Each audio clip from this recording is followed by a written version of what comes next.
You are entering The Take Up, a place to gather after the film is over. I'm your host, Joshua Ray, and I'm here with my co-host and the managing editor of thetakeup.com, Andrew Wyatt. Hi, Andrew. Hello. Today we are processing Claire Denis' Stars at Noon, my pick for the Gens of 2022 program. First, we're going to talk about The Take Up and what that is. And we are joined by your favorite former Lens co-host, Kayla McCullough. Hi, Kayla. Hi. And then after Stars at Noon, we're talking Oscar nominations. And then finally, we'll have one more thing.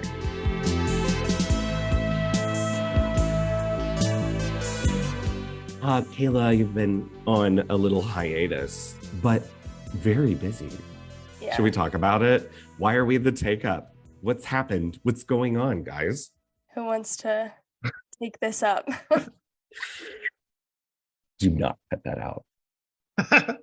Well, Andrew, you're the managing editor of thetakeup.com. I guess I should pick up the ball here. So Josh, and Kayla, and I, we've been writing together, collaborating together for Cinema St. Louis's in-house blog, The Lens, for a few years now. I wrote for them for about 5 years, and I think you guys kind of sort of progressively came on board the following years, 1, 2. So I think we've been, at minimum, writing together for about 3 years now. We kind of talked about potentially branching out and doing our own thing, a little more independent from the Cinema St. Louis nonprofit, while also maintaining some kind of relationship with them. And thus the Take Up was born. Because there's nothing the world needs more right now, and there's nothing more profitable and enterprising than a independent journalism site. But we are kind of approaching this from a slightly different model than any of us have really done before, and also that's a little bit different than a lot of what's out there, which is a sort of creator-owned platform for independent criticism. So sort of the appeal that we saw is the idea that us individually, and then any potential guest contributors or regular contributors we want to bring on over time, would still own their content. They would hold the copyright on that content rather than the site owning the copyright on the content. Which I think is going to be appealing for a lot of younger writers, people still trying to make a name for themselves in the world of criticism.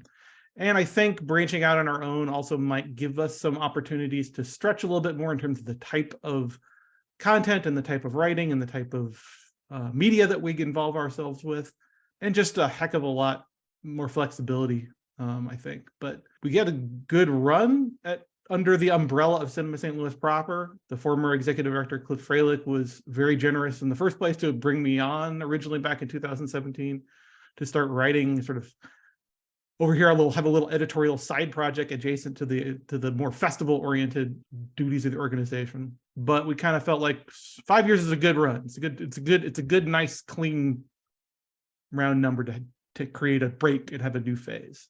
Yeah, and we're still in the Cinema St. Louis family for all intents and purposes, but it's like the kids are going to college. They're gonna go figure out life on their own. So. I have a feeling you're still gonna see us around introing and doing events for them and maybe jurying and so forth. So we're not gonna go anywhere, but we kind of wanted to have our own brand, our own home, so to speak. And I personally am still working as a programmer for them, so we're still there, and they're still a part of us. And I think it's a really great venture for everyone, because we will be able to expand not only the sorts of content that we do upon what we do now, but it's sort of housed in one spot. Even logistically, I think it's a great thing for us, being the blog on a film festival's website has its advantages and disadvantages. But here, there was a friend of ours and past and future guest, Kate Lohr, had said, "Hey, I had a difficult time finding your Nope review and I wanted to read it. I wish you guys had a search bar." She said this the other day. And I was like, I just sent her 2 little devil emojis. Just like, wait 5 days. We'll have a search bar. We'll have various ways of finding all the different content. I don't know. I'm super excited. So this episode's going to be posted the day that we're launching the takeup.com. Yeah, fingers crossed. That is the take-up.com. Kayla, I've had a question posed of me by the few people who were aware of the Take Up. They said, I like that name, but I don't quite understand it. What's the Take Up? Why the Take Up? Okay, so I don't know. I'm probably not the best to be explaining this. You don't have to technical term it. Okay, basically, in a film projector, the part that takes up the film Yeah. and yeah, have we why is this symbolic? Why did we choose this name? Yeah, that's I'm gonna the question, right? It's like Flip it the has tables and ask you guys the questions. I think Josh was the one who like originated the term, right? We were picking out the baskets of terms. I think you were the one who threw it out. we were thinking it would be neat for continuity if we stayed sort of in the realm of equipment, but equipment as like a metaphor. And this one's interesting because the lens is at the front. So if you're talking about a projector, the lens is a thing that allows you, the audience, to see the thing. The Take Up is interesting because on a 2-reel projector system, it's the second one. So it's after the shit's already gone through it. And as critics, we have always valued subjective in criticism and our experiences and how they sort of inform criticism. So the Take Up is really about, Kayla put it in the best way, it is a place to gather when the film is over. I think one of our tenets in our manifesto is that subjectivity. And so not only was it just like kind of punchy, it just seemed to like encapsulate our idea of why we were even doing this in the first place. It's just all about processing the film. And yes, it's the same piece of film, but it always enters the Take Up in a different way based upon which first film, where you lay those sprockets on, right? So it's always going to be a little different. I always think of that line from 12 Monkeys about vertigo. The film never changes. It can't change because it's a film, but you change. You see things differently each time. So even within our, like, different people obviously experience things differently. And that's the fun about having a group of critics discussing something or picking something apart. But even within your own views, you know, you can visit something and then come back later and feel differently about it.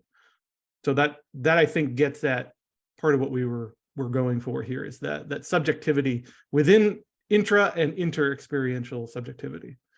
So we should talk about what it is. Is it different from the lens? Are we going to have new content? Yes, that's me saying. What should people look forward to on the Take Up? Really? I mean, any and everything. I mean, I think we're going to continue to deliver what we were delivering at the Lens in terms of types of content, but also, you know, the improv. So we're gonna you're gonna see the same sort of long form reviews that are sort of the bedrock of any good film criticism site, but also, you know, features and essays. We've talked a little bit about branching out into different media and maybe mixing things up beyond the usual, just sort of, here's 10 paragraphs about what I thought about this kind of format, and trying different things out. I don't know if you guys already have like plans brewing in the back of your head about specific things you want to do or not. I don't want to presume. There is one feature that we've brought on someone who's also interested in film. He's an illustrator, a lot more than that. Musician, actor, great artist. His name is Chance Bone. He's out of Chicago, Illinois, and he's going to be doing a regular feature with me about, we both watch a film and interpret it in our ways that we interpret film, in that he's going to do an illustration that I'll be doing a short piece. And first thing we're going to be doing is a series on women in film, 1971 specifically. I love the specificity of that. Yeah, because we were like, ooh, let's do little series, right? Because we really love, and this is something I always talk about. I love getting obsessed with something in film, like a hyper specific time, actor. I mean, I'm still in my Hong Kong era, but we were talking about Karen Black and Easy Rider, and we were talking about her eyes. And I'm like, I think I could write a paragraph or two about Karen Black's eyes. She has like one wonky eye, but I think the crossing of it creates some sort of magnetic pull. Anyway, that's spoilers. Take this as a call for submissions too. If you have an idea or something that you think would fit within our vision, and you don't have an outlet, and you think you think you up to snuff. We've got Andrew, what's the email? It's the take up STL, one word, at gmail.com. And if you want to specifically email us about submissions, you want to give us a pitch or a whole completed work, then you can send it to thetakeup.submissions@gmail.com. And then to the point of subjectivity, something you already talked about is that anything we published is owned by the byline. So you'll still own it. Yep. It's yours, baby. We don't have a problem with people republishing things that have been published on the site, as long as the site's credited as the original publication point. Basically, you own it and you can do what you want with it, which I think is I'm hoping will be an appealing point for writers, particularly young up and coming writers who want to get their work out there without necessarily doing a piddly little work for hire for a big media outlet. Absolutely. I mean, that's how Kayla and I got our start with you. Yeah. Can we talk a little bit about the names we didn't choose? Were there names we didn't choose? The way we were all convinced that it was split diopter. Oh, split diopter. Yeah, that was a I'm good like, one. no one knows how to spell diopter. But anyway, it's the takeup.com. It is not split diopter. So yeah, you can follow along at the Take Up STL. And I think the STL part is important. We're going to get St. Louis film community involved. Some people who have been on the podcast before or contributed to the lens before. You see some returning folks, some new things. And you can listen to our podcast on there too. With that, Andrew and I are going to go ahead and take up the Stars at Noon. Stars at Noon. No, the. All right. Kayla, thank you for joining us. We'll have you on again soon. Yay. Okay, bye. Andrew, can I ask you a question? Are you familiar with the American expression, you've got your ass in a sling? I've heard it. I don't think I've ever actually heard anybody use it like live in front of me. I feel like it's one of those things that movies and literature tell me as an expression, but I've never actually heard anybody use it. What's the phrase? My favorite one? The one you're thinking so hard how to get out of here, your head is smoking. Yeah, something along those you're lines. Thinking so hard how to get rid of me that your head is smoking. And of course, I think somebody has said that to me, I'm sure, at some point. you know what I've definitely been asked. It's, what are you doing here? And then I've responded, I thought I'd come here to measure the exact dimensions of hell. Anyway, we're talking about Claire Denis' Stars at Noon.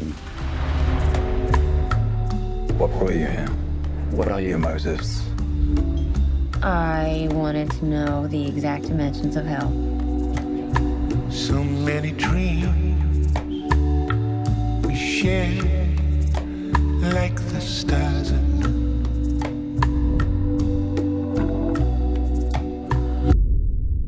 This is my pick for underrated gem of 2022. And one of your like top 10. One of my top 10. Yeah. In fact, if you haven't listened to the previous episode, you can go back to hear the rest of our top 10s. This is the one that we skipped over because we were about to cover it. And I feel like we have talked about this movie a lot, sort of here and there on the pod. Yeah, you could probably piece together our thoughts about it, but we're going to go a little long on it here. And I think it's deserved. I don't want to start with this, but I was going through reviews because I'm like, why did this one sort of miss? And we've talked before about distribution these days and how it's just kind of the wild west out there, and people are trying things. One thing A24 is trying is like 1 week release, then dump somewhere else and no marketing. I wonder how that's working for them and acquiring a film like Stars at Noon. Like, why are they doing that? Because that's what happened with this one. And it's streaming on Hulu, but it's been there a week out from its release, which, to be fair, it did play at quite a few theaters here. I saw it on the big screen. Oh, you which did? was, oh yeah, it was nice. It's quite a different experience to be trapped in it large. Yeah, I had to watch a screening link, unfortunately, but Oh, it made an impression on me. Like, yeah. even as I'm watching it, one of those movies where I maybe like I didn't necessarily think I was going to review it, and I maybe was devoting about 75% of my attention to it. Yeah. And then I'm just like, after about 20 minutes, I'm like, whatever I was doing, I'm not doing anymore. I'm just watching this because Margaret Qualley has my attention. So let's start there with this kind of spell that it weaves on you. That is just the nastiest thing. So it's an adaptation, and we'll get into the adaptation bit too, of Dennis Johnson's 1986 novel, The Stars at Noon, which is set in 1984, right? So this is post or like during the Nicaraguan Civil War. This is when the right wing are fighting the left wing, who have already overthrown the dictatorship. The details, come on. I'm not a historian. A little context is probably good for that. The truly sad thing is about the history of Latin America is you could probably, the summary you just gave probably applies to a lot. Let me get, the right-wing dictatorship was probably CIA backed. Yes, it was. As were the right-wing paramilitaries. There were human rights abuses all over the place. And that is a great point, because the novel is sort of after our involvement in that and the American involvement in that conflict, sort of around the edges with the specificity. And this film is probably set in contemporary times. And the details of all that are in the novel are there. So it has this sort of like time slippage. It's not even so much like no time has passed. It's more like we're almost in some parallel universe version of Nicaragua. Sure. Or, history repeats itself over and over again. But all of the thematic material about American involvement in those affairs are still present here. This is it's a Claire Denis film, so it is a little bit elliptical, but I would argue that it's probably a lot more plot focused. Straightforward. Yeah, plot focused than a lot of her films. And like, it's easy to parse what happens to who in what order, like unlike some of her films that get a little bit more slippery. So just to summarize, we have this woman played by Margaret Qualley, who is or maybe was, is a better description, a journalist who is in Managua, Nicaragua, the capital. I think we just get her name is Trish. I don't think we learn anything else about her identity, really. She sort of is or is in the process of becoming trapped in Nicaragua as events turn more and more decisively towards solidification of left-wing power over the government after the ousting of the right-wing dictatorship. She's getting nervous, like more and more Western expats in Nicaragua are sort of fleeing. You get the impression that she's sort of one of the last holdouts. And she's basically been reduced to, I shouldn't say reduced, but she's been selling herself to sort of make ends meet, because whatever money that she had coming from her editors for her work has sort of dried up as the work itself has dried up. And she's sort of been left blowing in the wind by her editor. And I think it's fine the way you just framed that, because sex work is important to distinguish a choice of doing it. But this isn't really her choice. This is the last thing that she has that she can do. Well, and we should say that what I just described as sort of the setup, right? With the plot really begins in earnest when she meets this particular man, this British man named Daniel, played by Joe Alwyn. And they sort of gravitate to each other, or maybe slightly more her to him, and then later, maybe him to her, in terms of here's a potential person who could maybe be a life raft or maybe also a romantic partner, not just somebody where the sex is transactional, maybe. Like that's sort of one of the, not to spoiler, but that's sort of one of the fundamental themes of the film is the idea of who are you and what do you value? I mean, this is very much a character. This is very much a character piece. And the extent the film has a plot, it's basically Trish and Daniel sort of running to and fro, hiding out in hotels, moving on to different locations and sort of evading, but not really evading the Nicaraguan authorities, the Costa Rican secret police who are there, sort of there, the CIA who are also present. Yeah, they are trying to get out of Nicaragua by any means possible. But I also don't want to make it sound like it's this high octane like thriller about the escape. No. It is very much a purgatorial film, is how I would describe it. It's Yes. about two people who feel trapped and are going in circles. And even as they're trapped and going in circles, the circles are getting tighter and tighter because they're being sort of hemmed in from all sides. And as it gets tighter is when they start to sort of try to spill out of it or escape from it, right? The idea of purgatory is really important to this because she's completely out of her element and out of place here. And, you know, the idea that her posing maybe as a journalist comes up in a cameo when John C. Reilly shows up on a Zoom call and she's begging essentially him for money so that she can attempt to get to Costa Rica to do a piece. She's throwing everything at the wall to see if anything will stick. And this guy's, you have not been employed by me. You did temporary work. You helped with a piece. I don't want what you have. You're going to ask me for money and run with it like you did last time. He shuts her down so hard and almost laughing about it while he does it. Here's a thought. Fuck you. So that's the extent to which John C. Reilly's in this. It's pretty fun.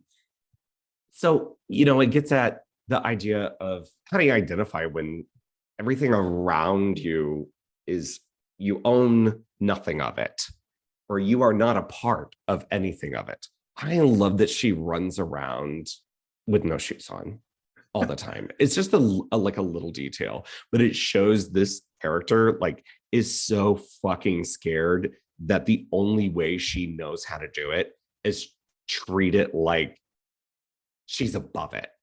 And also the things that become commodities and luxuries in her circumstances. Mhm. You could argue that part of this is just sort of scene setting to give the idea of like how restricted things are in sort of the aftermath of the coup and with the military still sort of being in control of things. Things like shampoo become like this luxury item, that good toilet paper become these things that she's seeking out. But I do think it isn't just scene setting to say, oh, isn't life crappy under the military in the middle of a war zone? It's more about her and what she values moment to moment. Like the idea that she's living that close to the bone, that good toilet paper becomes this precious thing that she's willing to go out of her way to go to a good hotel and sneak out as many rolls as she possibly can to take back to her little hovel. After she's been denied a plate at the buffet.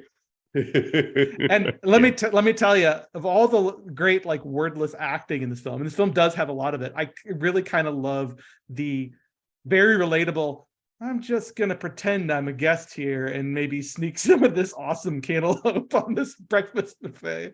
Like, there's just something very, very naturalistic the way the employee approaches her and like points at the sign and says, "This is for guests." The way he does it is like, I have to tell you this again. And she sticks out like a sore fucking thumb, but that's how she's sort of dealing with it and processing it. And one of the things I really respond to is like the conspiracy of it all. And I don't mean this in like, you know, they are eventually very much aware of every move that she makes, but how sort of unaware she is of all of it and everything that's going around her. A lot of the plot really, it doesn't happen on screen.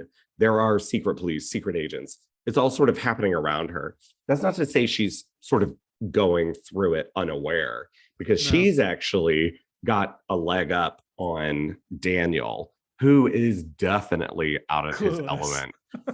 Well, and I think that there's something to be said, like, if we buy her story, if we buy her backstory, and it may be questionable. The novel certainly seems to reinforce that she's telling the truth, but in the context of this film, if we buy her backstory that she's been in Central America for a while, she's been a journalist, I think it speaks to her sort of present circumstances. That what is a journalist supposed to be? It's supposed to be observant, right? Maybe the journalist does stick out like a sore thumb in most instances, but they are also expected to sort of have their eyes open and be hyper aware of everything going on, be sniffing around for a story. So I think it says something about Trisha's circumstances, that she's sort of been reduced to this state where her threat meter is dulled by being sort of desperate and backed into a corner. She's not using the journalistic instincts that we would assume that she should have, because the conspiracies that are sort of orbiting her, all the different parties and forces and factions that are keeping an eye on her, she's only vaguely aware of them, if she's aware of them at all. So like the idea that she's kind of getting panicked, for lack of a slow motion panic, for lack of a better word, as the parameters of her situation are becoming increasingly clear, as the noose gets a little tighter, as it becomes very clear that she's stuck with this. And I love the symbolism of stuck with an armload of useless currency and unable to get the dollars she needs to get out. As that circumstance tightens around her, she's maybe lost her edge a little bit, but arguably by the end, she gets it back. But is it the way she wanted it or expected it, or does she even know what to expect or to want? To be without is why I really respond to this. And it's not that, trust me, I need stability in my life. I need that. But she is living absolutely without it. And that's part of what draws her and Daniel together, right? Like that. And one of the things I love about the relationship is that it's presented as so ambiguous, because it's entirely possible that multiple motives for both her and him are all coexisting at the same time. And the way that Denis has adapted the story, and also the way that the performers are performing it, really conveys that sort of heightened ambiguity, that there may be multiple things swirling in Trisha's brain at the same time. And part of the action of the film, I would argue that the action of the film is not the action of fleeing the country and evading all these guys. It's what's going on in her head as she's trying to sort out, how the fuck do I feel about this? Yeah. Who am I? And it's a very existential film in some ways. Yeah, and it's all on Margaret Qualley's face and body. This is an incredible performance. I want to get into all the details. The sweaty hair constantly. The Andie MacDowell hair. I was like, when I rewatched it, I watched it with my boyfriend, and I turned to him. I said, "You recognize that hair, don't you?" I didn't know. I think it happened during an episode that I discovered that she was Andie MacDowell's daughter. I'm like, you had to put her in Central America in the humidity in order for me to be able to tell, but now I can't. Right, because she doesn't have the Andie MacDowell curls in this movie. She's got like the frizz. The frizz wave, and it's huge. Anyway, love that you brought up the ambiguity, in particular the ambiguity of the relationship between these two, because in looking at reviews from when this film came out, a lot of critics who I respect read this movie in one way that it makes me think that they were looking at their cell phones the entire time and that they didn't buy the relationship between the two leads, or they didn't have the chemistry. First of all, they have pretty hot sexual chemistry, but the distance between them is the fucking point. At no point do you fully know what either of them are getting out of the relationship or are wanting out of it, because it's one, transactional, two, it's all lust fueled, but then it morphs into, do I actually care for this person and their well-being, or are they just a way for me to get out of this country? Well, and there's a question about ideals too, because right. part of Daniel's whole thing is that he seems to have this very sort of mush-headed, well-intentioned, but maybe a little bit naive and not entirely thought out idea that he's going to help the left-wing government like sort of reclaim its natural. He ostensibly works for an oil corporation. It's not clear if that's a front or if that's genuine or what, but he has this belief, or he's at least telling her he has a belief that he can somehow work for the greater good of the people if he stays in country and helps them sort of reclaim their petrochemical wealth or something along those lines. And it's if I'm describing it mushily, it's because I think Daniel sort of describes it mushily. He doesn't really have a clear sense for it, or he's not conveying it very well to Trish. And in both the novel and the film, it's not very clear what he's up to. I mean, by the time the Sandinistas had overthrown the government, they were moving towards an agrarian economy system, at least with the land, right? But he seems to be saying in support of that, but also sneakily only concerned about his bottom line. By the time either the CIA comes in and checks him out of his hotel when he's not there, and she's already been trying to convince him that some entity, the secret police of Costa Rica, are after him. And I want to talk a little bit about adaptation. I think it's an important part of our discussion for this. But we had talked about this film earlier, maybe before I had read the novel. So I saw the film first, then went back and read the novel. I think you did the same thing, right? So we talked about Joel Alwyn and his slight bland inscrutability in the role. And you had mentioned that there was a different actor who was up for the role initially. Robert Pattinson. Which, you know, as cinephiles who like cool acting, like we're sort of like, ooh, we would love to see Robert Pattinson. But having seen the film and read the novel now, I feel 100% certain that Joel Alwyn was the right choice. And that's not a slap on him as an actor to say he's a bland actor. But in terms of the presence that he brings and what he brings baked into the role compared to a Robert Pattinson is really crucial, I think, to why the film works. Although it does reinforce for me that the whole thing is a character piece about Trish, really. Yes. And I don't think that he is bland as a performer. I think you can tell that this character is very good at the bluff. If anything, he's savvier in the film than he is in the novel. In the novel, he's a real milksop. Like I don't understand her attraction less in the novel than I do in the film. Because at least in the film, he has charisma and he looks like he looks, right? Yeah, I can keep these two things separate in my head. I didn't not finish it because it's a slog of a novel, because it's long, because it's bad. I didn't finish it because I chose to use my crunch time more wisely. I sort of understood Dennis Johnson's motives, and I'm going to finish this thing like I'm in the middle of it. But as I got into it, I thought, I'm not really concerned with finishing this because it is sort of, I say I can keep them separate in my head, but it is sort of breaking some of the spell for me in a way that I don't like. Because you saw the film first, or just in general? I think so. I think I did it in the wrong fucking order. And I've seen this movie now 3 times. So I'm approaching where I can be sort of more objective about keeping the two separated. I don't like having Trisha's inner dialogue. Really? I love what Denis is doing with it because it is a feat of adaptation that she's able to adapt the sort of ellipses filled inner dialogue that she's pretty much functioning alcoholic, at least during this time. I love that they become mysteries on screen, and I love what Margaret Qualley's doing it, but it became less of a priority as I was going through it.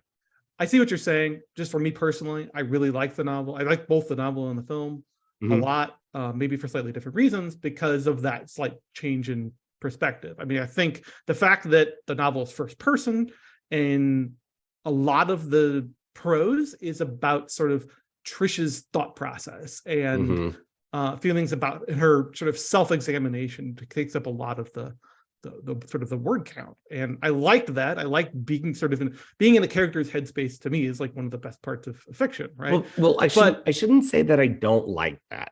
I should say that I do like that and was enjoying that piece. I didn't want it to inform our discussion of it really, because No. I was starting to approach that as I rewatched the movie in the middle of reading it. Well, what I was going to say is that the thing that the novel has that I liked in the novel, but that I'm glad did not make the translation to film, that Denis pulls back and takes a more neutral observer stand. Even though she follows Trish closely, she's taking a slightly more removed viewpoint in the action. The novel is just sopping wet with like self-loathing, self-annihilating sensibility, which Yeah. you know, I love a feel-bad novel. I liked reading it, but I don't know how you translate. I don't know how Denis in particular would work as a filmmaker trying to bring that sensibility. I think she's doing her own thing here. That is not, she's not trying to strike the exact tone that Johnson does in the novel. Oh, which I not think at is all. good. Yeah. Yeah, his is a little hard-edged, and the character in the novel is really rough. I mean, once you crack open that skull, you don't like what you see. I was Because describing it to somebody. I said, this is a novel of pungent self-loathing. yeah, and she has loathing for everything around her, including the people who surround her. Misanthropic. It's a misanthropic novel. Yeah, that is present in Stars at Noon. And, you know, it's a theme in the novel of sort of outsider and how they turn their own insecurities into hatred for the other. Right. So, of course, Claire Denis is interested in colonialism. And this is the first time really where she sort of flips it on its head is, let me see what happens when I put the colonizer where they're failing to colonize. Last helicopter out of Saigon type situation. It's a little less pronounced in the film, but it's all still there too. But she makes it more of a mood piece, right? Like one of the Absolutely. things where I see the Denis in this film is the way anytime the film starts sort of indulging in just vibes moments, which is not a bad thing at all. I like, okay, now I see her in like them going into that basement club and that fuchsia light on that abandoned dance floor and them just sort of moving together. I'm like, okay, this feels like Claire Denis to me now. A lot of the dialogue, most of it is lifted whole hog from the novel. It's very close. And it's not typical Denis, and you wouldn't say there's a typical like Denis prose. And she's adapted other works too. But in this one, it does kind of strike you as odd because you know, it's not flowery, hard boiled. There is a little bit of hard boiled.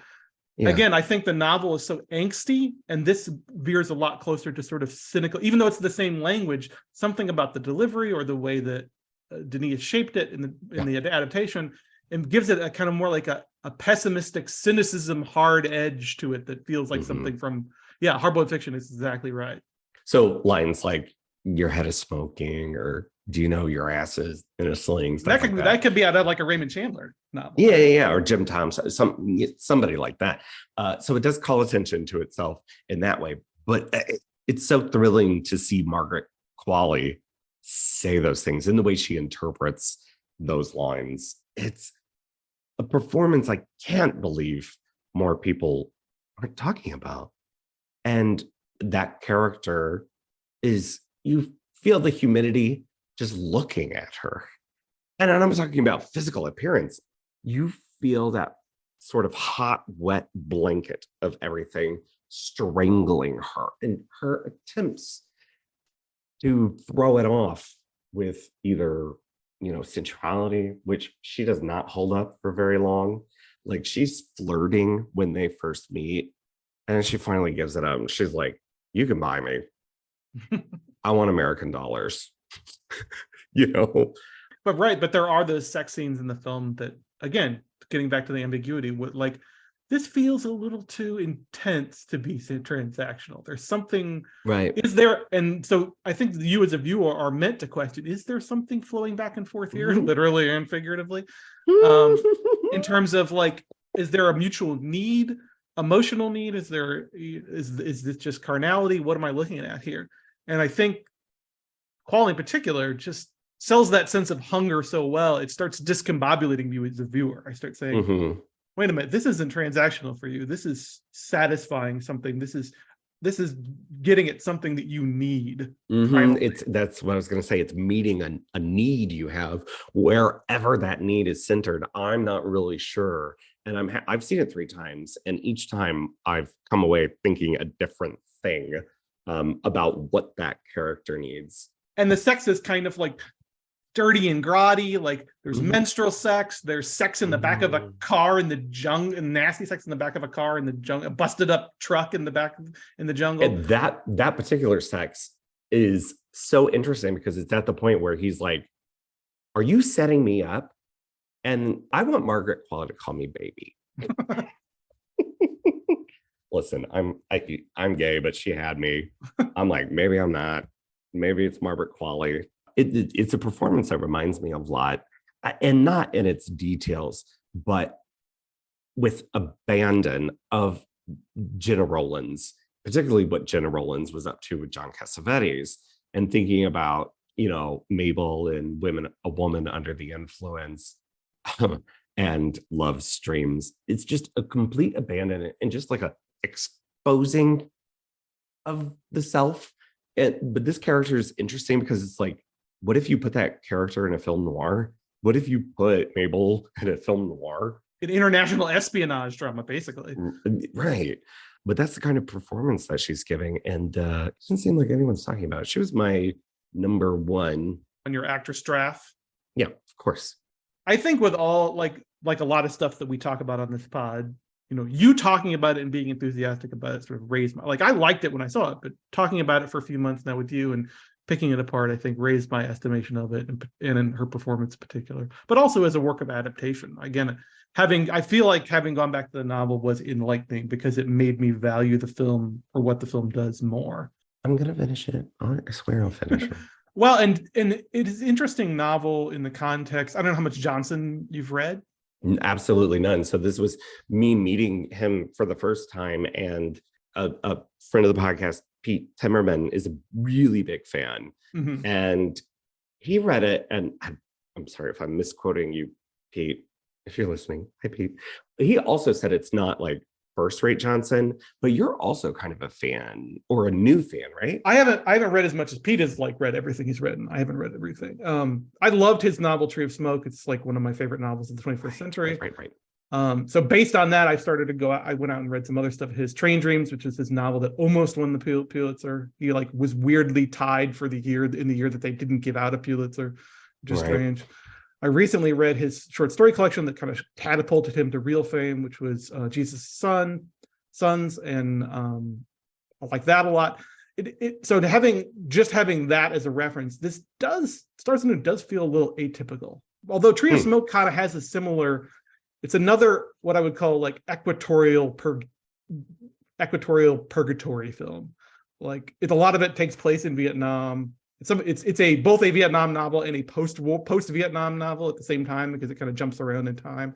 But a lot of it is sort of white expats in the tropics, not doing well and being hemmed in on all sides, and everybody else kind of being 3 steps ahead of them, and a lot of existential, who the heck am I and what do I value and what am I in my essence kind of questioning. So it kind of has some similar vibes with a lot of espionage too. CIA espionage, Viet Cong espionage. So it kind of has some similar threads, but this Stars Anew does stand out a little bit. But not partly because I think it's his only female protagonist in his entire oeuvre. I might be wrong about that, but it does a man writing a first person novel with a woman protagonist, being a guy who normally writes very masculine novels, is sort of interesting in and of itself. And Claire Denis, as someone, there's an interview out there where someone asks, why doesn't she make more female-focused films as a female director? And Claire Denis tells them to fuck off or something. Call me. I think it was somebody trotting out that horrid term, strong female character, and she just kind of threw it back in their faces. Which I don't even understand that criticism, because Denis has lots of female characters. And there's been some misogyny claims lobbed against this film in particular. I'm not a woman. I can't say that I see them. I can get like on the outside where you would interpret that. I won't comment on the novel, but I will give Claire Denis the benefit of the doubt that she knew what she was doing when she specifically chose this novel to adapt. Here's the last thing I want to do. You talk just vibes. There are so many things in this that I love for its just vibes. You mentioned the dance scene. It's like, if it's Claire and there's a dance scene, I don't know. Is it the scene of the year? Is it the scene of all time? Maybe. I just watched Beau Travail again, sort of like as pseudo research. Yeah. The greatest ending of all time. And it's so good that it continues throughout the credits. She's like, maybe one of the greatest dance bops of the greatest period. Dances, right. 35 Shots of Rum has one of the greatest dance scenes. This is a pretty good dance scene where they go into that abandoned club and they're playing I'm not sure what the song is, but it seems like something you would more hear in a bar in Nicaragua. But the DJ and it seems to be Diageo. It seems like the DJ cues up the Tender Stick Stars at Noon and they dance to the theme song written for the film.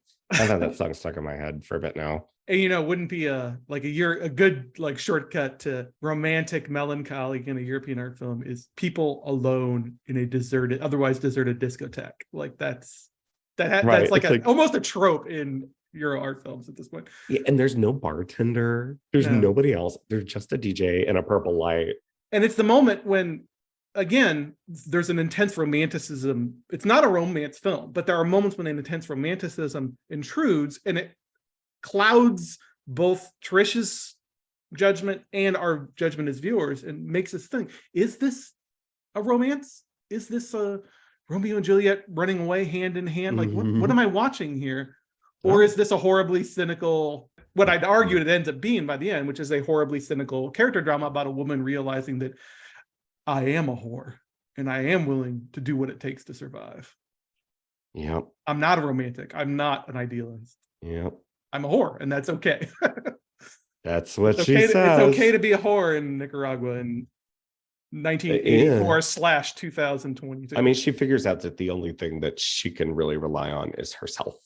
Right. Should she choose to rely on herself. It's such a crazy, ambiguous ending that. And I don't read a lot of guilt. Like Qualley has a lot of guilt up until the end, but I don't read a lot of guilt in her final moments in terms of like when his sense of betrayal is not matched by a sense that I get from her that she's feeling bad about this. It's so ambiguous that I'm still not really sure exactly what happens. The sequence of events that did happen is what I saw, what happened. And to the point of the final sequence, I mean, like just everything about it, and it's pretty closely lifted from the novel, even like the aesthetics of there being this sort of like bombed out school or something. Like it's this very bunkerish looking spare concrete building, and the consistently, can we talk for a minute about Benny Safdie and the consistently Please. like discombobulating like geniality of his performance is just so, it's designed to throw both her and us completely off our game. I think if he does one more role like this, we can say he is typecast as a quote unquote nice guy who's going to ruin the life of our female protagonist. See Licorice Pizza. But like part of it is also that he wants something from her, and therefore he's good. And again, goes back to the idea of transactional relationships. He could have, just had a death squad take them both out to the jungle and shoot them, which they almost happens to them at one point. But like he wants this transaction almost as bad as she does. He wants that signature on the paper. One thing Denis seems to glean from the novel and hone in on, at least I'm picking up on this, is the idea of the things that really trap us and bind us and also give us power have very little to do with the physical forces. So like, yes, Trish is being hunted down by men with guns who might physically threaten her, who might bomb her car. But it's interesting how much emphasis the film puts on currency. Like what's keeping Trish in this country at all to begin with. It's not really the threat of the military or anything like that. It's that she doesn't have money. She has currency in Form A. That She has needs the to be wrong money. Right. Like the weirdness of that, the idea that what secures Trisha's liberation is not physically handing over Daniel to the CIA. It's a signature. That's all. Like everything comes down to her signature. That really, that guy's been sort of flapping that document around since the first time he meets her. It's like, I just need your signature on something. I just need your statement. And the idea that that's what secures her liberation. That's the price. That's the pearl of great price that they want from her, is her affirmation on this document. And that she seems to be the only one aware that that's it. Because at the end, she gets her passport back. Yeah. But the idea of that's intriguing to me, the idea. And again, it sort of enhances the purgatorial atmosphere. The idea that intangibles are what are keeping her shackled, and intangibles is what an intangible thing is eventually what secures her release from the situation. In the same way that weirdly, that not to put a fine point, but in the same way that weirdly that sex is an intangible, right? Like it's a physical act, but it's not something you give away and lose. It's something you can give over and over again. Sex is physical, but it's also abstracted in the same way that signature is a physical thing, but also abstracted. It has a power that goes beyond its identity as an object. This film is, we could go on for a while with this film. Yeah, I think everyone should check it out just to give it the air that it fucking deserves. And all right, well, it's on Hulu. View it there.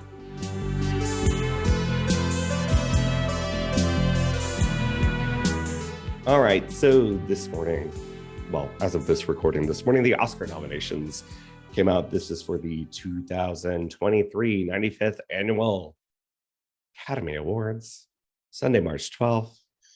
AKA the day of cinephile disappointment. The day of disappointment, always. But we're not going to be negative today, right? We're going to be positive. Yeah, we're going to focus on, we don't want to like focus on the quote unquote snub or focus on. I hate snub. I hate talking about snubs. Me too. Because, but then you also sort of get invested when you're like, wait, so you nominate EO, so you know what a good movie is. Where the fuck is Decision to Leave? Anyway, yeah. So what we're going to do question.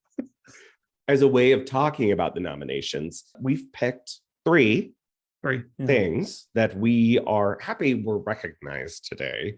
And then we'll see what happens on March 12th. And then I can't believe that I'm gonna have to watch fucking All Quiet on the Western Front to do my annual Best Picture ranking. I don't know. Now that it's the take up, maybe I'll say I'm leaving that behind. I don't know. I've kind of mixed feelings about that one. I love the original, or I should say maybe the two adaptations ago. Not the first. I think there was actually one even before the famous one. Yeah, there was a silent one, right? Yeah. Yeah, but so many people are saying that it really works. It really sings. So maybe I'll give it a shot. Yeah, I'm gonna check it out. It's one of the few bigger films that I haven't seen. It's the only Best Picture nomination. Oh my God, only Best Picture nominee that I haven't seen. All right, Andrew, you get to pick first. Okay. Are we going with like surprises, like things we didn't think would be nominated? No. Or more just things we're happy to see? Things you're happy to see. I'm going to go with Paul Mescal for Aftersun, which I don't think was a lock, right? Like, No, not at all. Like he's popped up in smaller awards and critics recognitions, but I don't think anybody really thought he had Oscar steam. Especially because he's such a newcomer. Like newcomers have a harder time, right? And a lot of folks, it didn't seem like many people had seen it, and it was sort of a critical favorite. But it was a surprise to see it pop up there. And I think it's a good surprise because this is not the type of performance that is usually in an Oscar nominee lineup. I'm, again, maybe a slightly agnostic on the Oscar process, but I gather that sometimes the acting members of the Academy, people who are in the acting branch, can drive some unusual choices. So I think like I'm always grateful when films, I don't think Aftersun got any other nominations. No, that's the one. So like that's what I'm clinging to. But one of my favorite films of 2022, and just a riveting performance from a relative newcomer. He's known for has some British television under his belt. But I think like this is sort of the thing that's going to make him an A-list actor in the States. But just an incredible performance, and I'm so grateful to see him getting that kind of laurels. A young guy who took a big meaty role, but in a tiny film from a first-time director, and going from there to the Oscars is pretty awesome for him. It's great because it means people will see this movie now. People who it wasn't on their radar, that maybe would have never heard of it, are now going to go and see it. Big year. He's Irish too, so big year for Ireland because so many Banshees participants. There are so many Banshees. There's a Banshee in every acting, all 4 of the acting categories, which is kind of cool. So, okay, the one you were about to steal is a film that I have not even seen yet. And this is why I'm so happy. It exposes the machine of it all and the politicking of it all, and how you can very easily, if you're powerful, throw a wrench into what is perceived of how this thing works. I'm a fan of the Oscars as sport. I think ultimately artistically, they mean very little to me. I don't really give a shit. Yeah.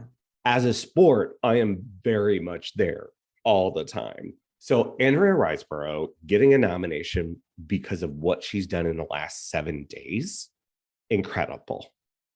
I mean, it is kind of interesting from the perspective of these massive, and we're critics, so we sort of are the intended audience of this, the massive FYC campaigns that these studios and distributors put on when they sort of decide where they're going to throw their weight in. It's like tens of millions of dollars thrown to try to build momentum, all leading up to sort of this moment, to the Oscars nominations being announced.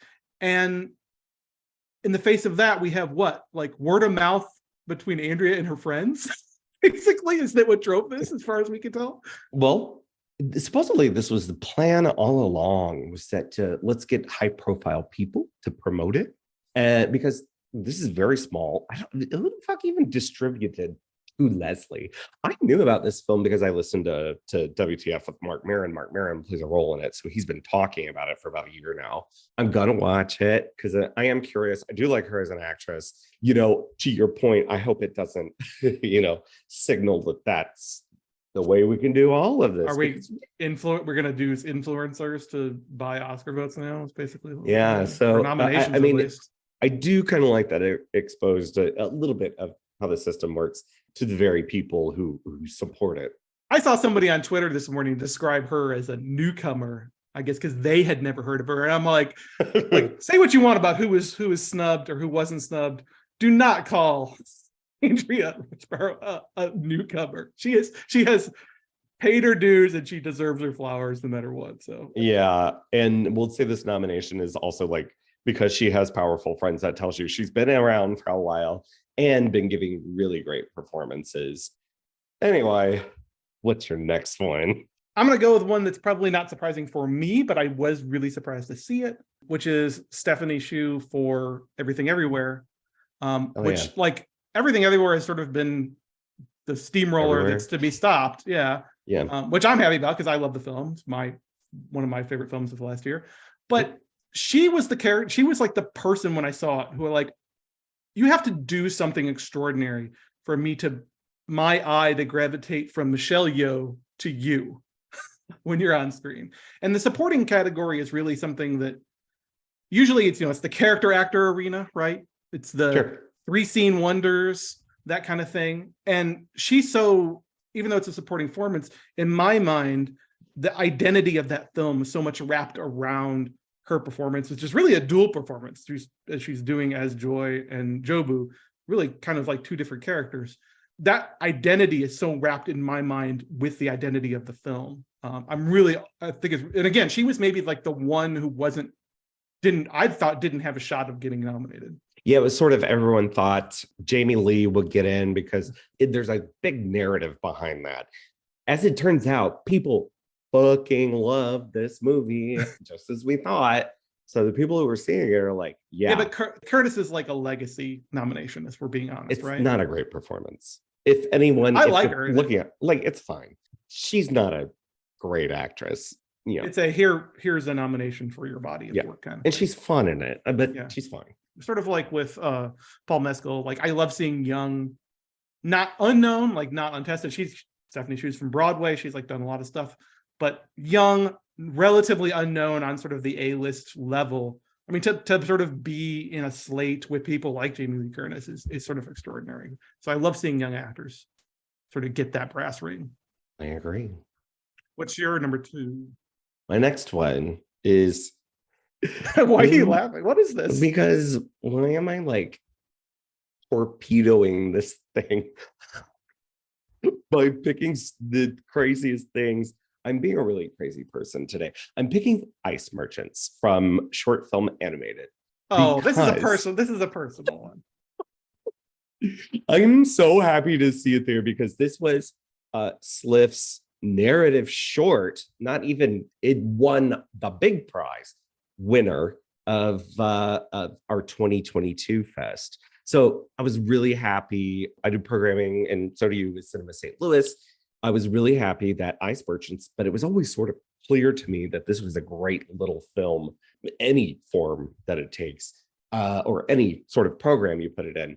Ice Merchants, yeah, great French animated film, French Portuguese co-production about a father and a son who live on top of an ice-covered mountain, and they mine ice and sell ice. And it has this great little action, kind of melancholy narrative to it that I thought was really beautiful. It's so gorgeous.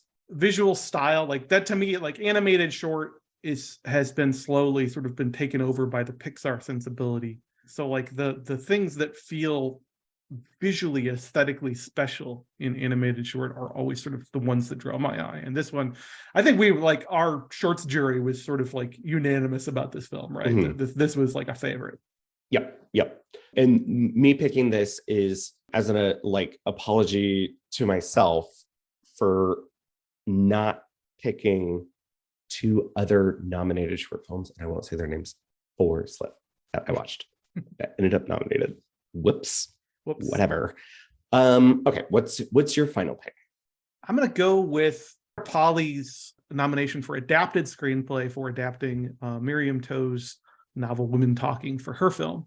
It got a best pick, weirdly strange set of nominations. It got a best picture nom and an adapted screenplay nom. Admittedly, it's a hard film for the acting category because the ensemble is so big and the roles were so balanced. I'm not even sure they knew who to campaign Submitted for. everyone as supporting. Yeah, so that's a weird. Yeah, that's so always it's a weird hard. place to be. But Polly missing director, and it hurts a little bit. But I just loved seeing this particular nomination because I feel like one of the things I really love about Women Talking is that it's a great feat of adaptation. When you read it, it does not read as an obvious film. It reads like this could be a play, a one-act play, maybe. Mm-hmm. So to me, the sort of the miracle of the movie and the magic of it is that Polly sort of turns it into this debate and discussion as action sequence, as like propulsive drama on the same level, not in the same level as not like a courtroom drama, but almost like an action sequence where we're sort of going round and round and round in this circle of women having a discussion about what the heck they're going to do. And so to me, that's sort of what I zeroed in on first. I was sort of primed to like the film already because I really like the novel and I like Polly as a filmmaker, but that's sort of the thing I zeroed in on. So if there's going to be one Oscar that it nominated for, I'm really glad that adapted screenplay is one of them, because it's a very well-deserved feat of adaptation, which I don't think is always an easy thing. People assume like, oh, the novel's already written, you don't have to do any work, right? Like, I think we've proved this episode it's difficult. yeah, I mean, I'm not a screenwriter, but like I feel like it's obvious when a lot of care and craft goes into that translation process. What is your final choice? It's Miss Harris goes to Paris. Is this for costumes or production design? I forget. Costume, even though Costume. I think production design, pretty good one. Oh, that's Jenny Bevan. We've talked about her before. I think that was Kayla. Kayla like went off about Cruella, and she ended up winning last year for Cruella. But you're always kind of gonna get me when you set a film, mid-century and it's about costumes and like this is a Phantom Thread nomination, right? Another Leslie Manville Yeah, again, more right? Leslie Like, Man. Oh, mid-century couture. Yeah, I mean it's almost a gimme, but when it's facing against maybe like more eye-popping stuff Babylon, like Black Wakanda Panther, Forever. Elvis. Yeah. And I also love the nomination for Everything Everywhere All at Once because that's just like Stephanie Shu's costuming alone is pretty like right, wild. just absolutely insane. But Mrs. Harris Goes to Paris I'm just happy to see that title come up. It's a film that I found really endearing and sort of lovely to be in, and thought, it's kind of forgettable, but I think about it a lot, and I think about Leslie Manville in it. I'm just happy to see it anywhere, even though the place where it was likely to show up is where it showed up in costume design because it is fucking about clothes. Anything else you wanted to just mention? I know Top Gun Maverick screenplay. A lot of people are making fun of that, but here's my defense of that. Okay. As somebody who liked and not loved Top Gun Maverick, my defense of that is that we very rarely get such precision engineered blockbuster films that, particularly in our current age when we have these giant shared universes and things are kind of all over the face and movies are setting up TV series that aren't going to air for another year and all this. I was sort of struck by the precision of the structure of it. Yeah, you could argue it's a little fantastic. screenwriting 101, but like the idea of, okay, we will spend some time showing you what the mission is going to be. We'll run it several times, then we'll do it. Put you in it. We'll have it go off the rails at the end just a little bit, and then show you the aftermath of that. Like, we'll tell you what we're going to show you, and then we'll show you. So and particularly in an action film about planes flying through the air, it's so important to have a clarity about what's trying to be achieved here, what's going on. I agree. I love the clarity. I love the simplicity. I hate the details very much. The dialogue. Yeah, and this like nostalgia tugging like bullshit. Like it doesn't make sense. I don't care. And also it's just like pro-war propaganda, which is interesting to see it nominated with All Quiet on the Western Front. That's gotta be interesting too. I was struck by how much it's a movie about Tom Cruise preparing us for his inevitable death, probably on camera. Like, so many people were like, it's a rah-rah movie. I'm like, I don't view this as a rah-rah movie. I view this as Tom Cruise making his first old man film. Well, I can't wait to see what that old man does, like hanging from I don't know. We got two more Mission space Impossibles at least. Yeah. So it's gonna be great.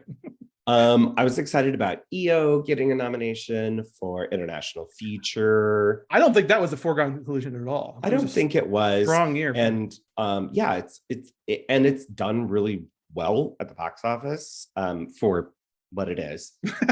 Pete was saying that it like performed incredibly well. Webster, he had 2 weekends of it. I liked seeing Novelty grab a documentary nod. That's a film I liked a lot, which is it's not a film that I think necessarily is well disposed to being an Oscar baity documentary, particularly when you look at like the things that have won best documentary feature in the last, say, 5 years. It didn't necessarily jump out to me as an obvious contender, even though I liked it a lot.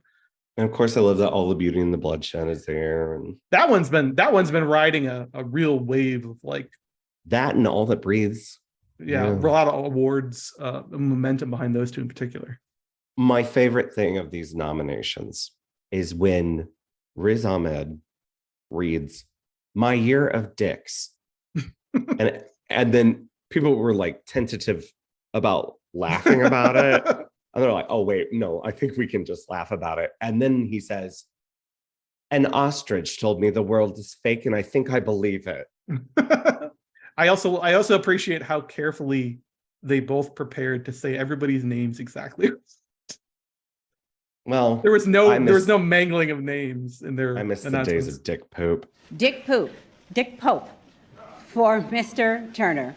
That is the only reason I know who Cheryl Boone Isaacs is.